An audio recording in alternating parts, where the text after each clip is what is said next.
So today we're in Hungary in Eastern Europe, and in this video we're going to go through some observations of what's changed in the last 5 years in the electric car and the electric car charging space from the time that I last visited before COVID. And we'll also compare the prices of EVs and EV charging compared to Australia. So stay with us. This video is brought to you by Regen EV Charging Install, Australia's residential and commercial EVSE installation specialists. Links to these sponsors are in the show notes. Well, as I mentioned, I'm in Hungary visiting family and friends, and it's been around 5 years since we've visited, so I thought I would do a short video on my observations of just what's changed since the last time we were here. Now, I've got some notes because, as you guys know, if you're regular viewers, I do a bit of research for these videos and I often forget things, so I've put some notes down. But before we get into it, let's talk a little bit about Hungary. So for those that don't know, Hungary's a reasonably small country by land area, and it is landlocked as well, so unfortunately they don't have the benefit of oceans and nice beaches like we do down under in Australia.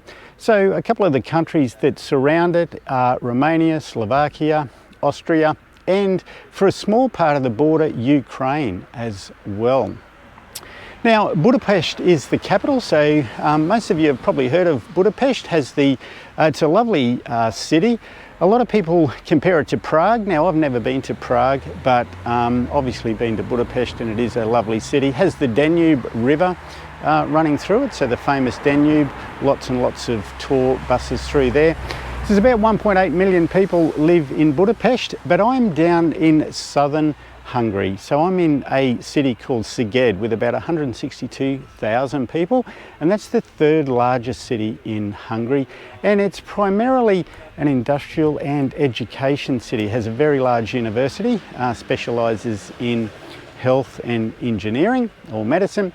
And I might do a separate video that talks a little bit more about life in Hungary and goes into some of the history and stuff.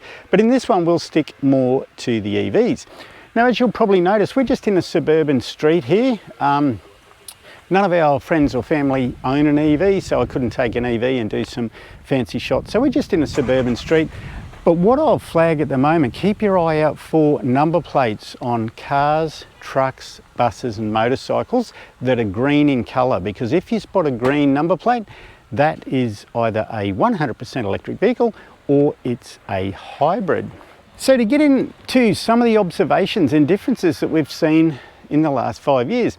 Well, look, when we were here 5 years ago, there was a number of EVs getting around with the green number plates, and I was excited to come back this time because I thought in 5 years there'd be a reasonably big jump in the numbers, but I was surprised there's not. So there's probably no more 100% battery electric vehicles on the road now than what I observed 5 years ago. What there is a lot more of though is plug-in hybrids. So they also have that green number plate. Many more of those on the road, whereas 5 years ago there was hardly any hybrids. So I guess that's better than nothing, but it's certainly not great. And we'll talk a little bit more about when we look at the pricing of why we think that is. Now, talking about the EV brands and the EV models you get here, so obviously a lot more EV models and hybrid models here than we see in Australia. Most of the brands that you'll see here are obviously European brands. I have seen one MG ZS EV, so the same EV that we have back in Australia. I've seen one Dacia electric, and we'll talk about that shortly.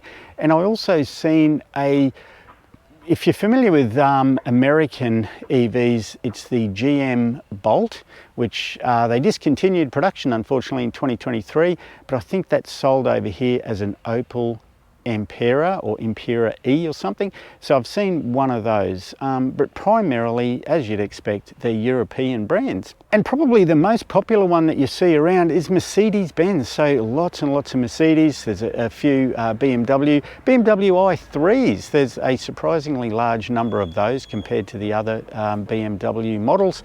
And I guess that's because i3s have been in the market for a little while. Very, very few Teslas. So I've seen a couple of Model 3s. I've seen a couple of Model S's. I have not seen any Model Ys. So that's interesting.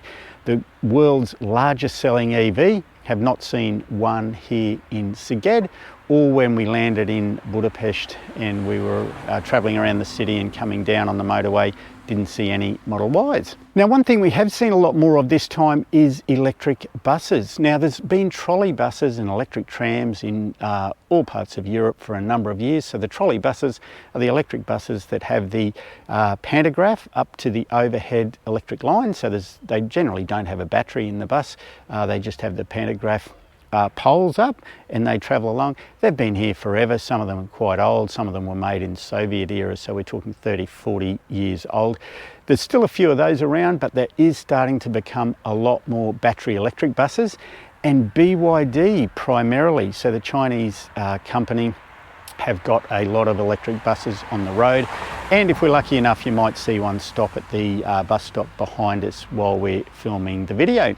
As I mentioned, I'll do a separate video because there's a lot of stuff happening in Hungary with regards to battery manufacturing. So there's CATL, the big battery manufacturer, are building a new factory here in Hungary, and BYD are building their first electric vehicle manufacturing plant in Europe, right here in Szeged. So we'll do a separate video and cover all that. So if you're new to the channel, please click that subscribe button so you're alerted of those new videos, and of course give us a like if you like this video. So generally a little bit about the economy in Hungary. So as with all countries, there's a bit of political stuff going on, different opinions, etc., with the current government, etc. But it appears that the manufacturing economy in Hungary is slowing a little bit. And I think the cost of living, now this is all relative, we say in Australia we've got a cost of living crisis, but globally I think the same sorts of things are happening, and we have noticed that prices have gone up reasonably high in the last 5 years we visited. So not so much for staples like maybe bread and milk and eggs and that sort of stuff, but a weird sort of example is tomato sauce. So you're paying over $5 for just a really basic bottle of tomato sauce here in Hungary at the moment. So things like that are quite expensive. I'm addicted to potato chips. I eat a lot of potato chips, and they are really expensive here, relatively speaking, in Hungary. So I don't think people have had the disposable incomes to go and buy EVs. And as I mentioned, we'll talk about some prices and compare some Australian EV prices compared to some Hungarian prices shortly. And it is quite surprising. So I think that basically says why we haven't seen a lot more EVs on the road, because people just don't have the disposable income. And you'll probably notice today that it's actually slightly moist. We've been here a week and the temperatures have been really hot. It's been up to 36 degrees. I was talking to a relative who was travelling earlier, or mid last month. They travelled up to Budapest, and the train system actually was shut down. He got stranded for 1 week because it was just so hot. The locomotives couldn't manage the heat, etc. So there's been a lot of heat over here, and the rain has just come in, which is really nice. So I thought I'll jump out today and film a video when it's a little bit cooler. So yeah, that heat has affected agriculture. We've got friends who are in the agricultural business and they're thinking of getting out of it. With climate change, they've had a couple of years of failed crops with lack of rain. You can see it's been very, very dry around here. So again, that's probably affected the industry and the economy. So again, people just don't quite have that disposable income. And I haven't noticed behind me, but you probably have not noticed any EVs go past yet. So it's just an indication of there's not a real lot on the road. So now let's actually have a talk about the price of EVs. So I have actually seen one BYD Atto 3, I should have mentioned that before. So two Chinese EVs, BYD Atto 3 and the MG ZS EV. And you may or may not know, but the EU have introduced tariffs. Now, at the moment, they're just in a transitional sort of temporary phase, but they've introduced tariffs on Chinese EVs. And surprisingly, the MGs, so the SAIC branded vehicles, they've got a 36% tariff now. Yearly vehicles, so things like the Polestar have a 19% tariff, and BYD have a tariff, but it's only 17%. So as I mentioned, BYD are doing a lot of work in Hungary, so I think they've got a bit of favourable treatment. But even so, there's a 17% tariff on those Chinese imported vehicles. So that makes the BYD Atto 3 base model, which is called a Comfort over here, is 14 million Hungarian forints. So that equates to about 58,500 Australian dollars. So that's about 12 to 13,000 Australian dollars more than we're paying back home. So that's a significant rise, and even if you subtract the tariff, it's still higher than in Australia. So it'll be very interesting to see how the Chinese vehicles take off. As I mentioned, those tariffs at the moment are transitional. There's currently a lot of debate going on in the EU forums about what those rates will be. The Hungarian government are pushing very hard to say there should be no tariffs, as is Germany. Okay, well that's enough about the actual EVs themselves. So let's talk about chargers. Now this is one thing that has significantly increased since we were here last time. So I'll put a screenshot up there of the PlugShare app. You can literally travel all over Hungary now and charge really conveniently. As I mentioned, geographically it's only a reasonably small country.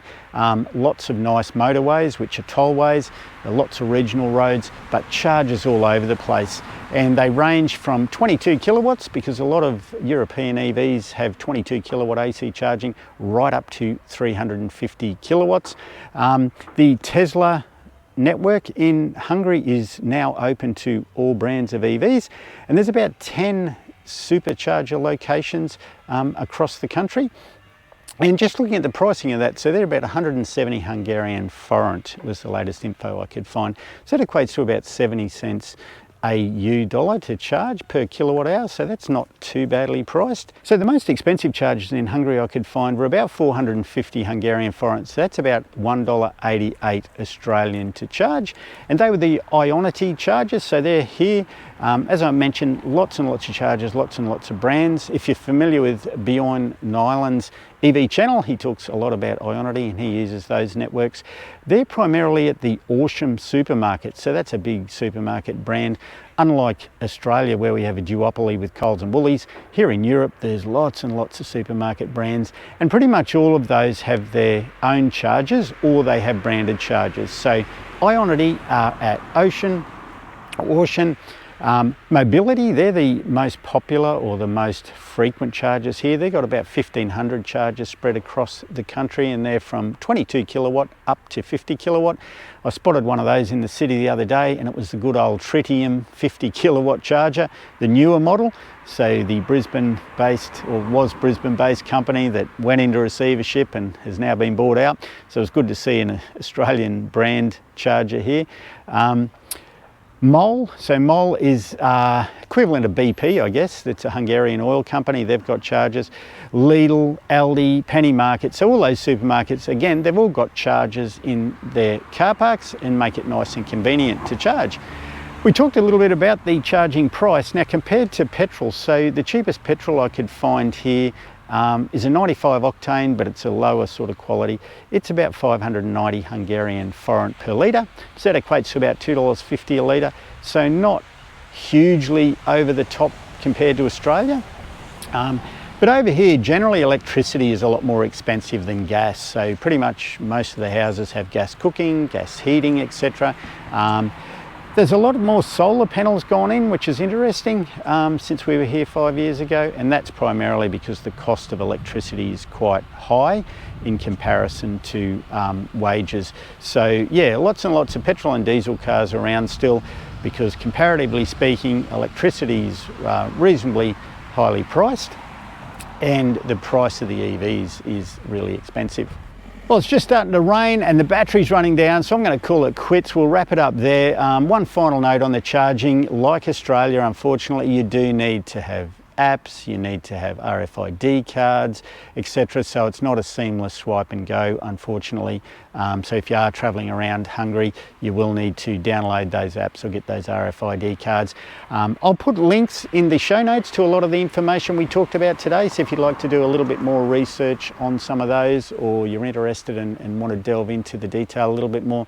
And as I mentioned, I will do a separate video which will talk a little bit more about Hungary, the history of Hungary, and you know, some of the interesting observations and places that we've visited since we've been here. Well, that's it. Thanks very much for watching. I really appreciate it. As mentioned, if you're new to the channel, click that subscribe button. It really helps the algorithm spread the word and get out to more new viewers.